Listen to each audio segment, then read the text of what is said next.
dito sa ating ball game. Bergantin drive strong to the basket and lays it up and in.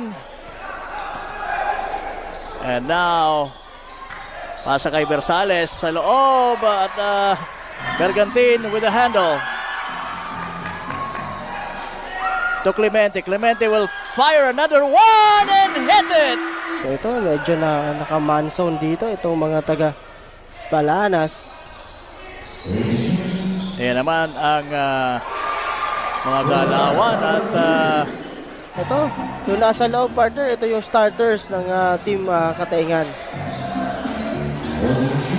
ayan na naman, Bergantin with that beautiful drive using the left hand. May mga Natural, gifted, natural na magaganda ang galaw. Pero kung wala ka nun, at least you can handle the ball, you can protect it. And look at, pangalawa na yan for team Palanas.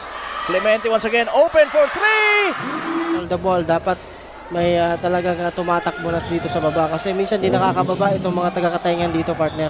But again, pinawi ka agad yun. ito yung design. Magsisimula yung offense kay Bergantin. Baka ganun nga ang disenyo nila. And ayan, ang ganda ng pasa na yun ni Bergantin to Eramis. Drives. And yung pasa, nahuli.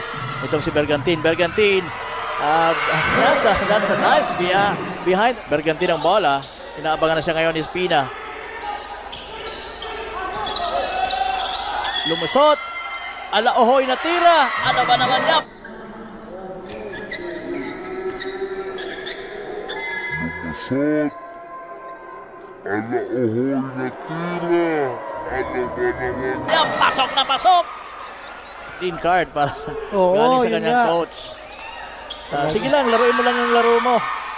Espina. Ito, nakatao talaga itong mga taga-Palanas. But again, Bergantin. No problem. At eto na naman ang mga taga-Katayngan. Ooh, that's a nice shot. Now it's Bergantin with the ball. And a pass. And one. Pepito talagang desidido na guluhin siya. At yun na nga. Because of that, nag-create ng bad pass itong si Eramis. And on the other end, good. Nadulas yung bola. Nice crossover. Alahoy na tira. Pasok yan! Nice crossover. Alahoy na tira.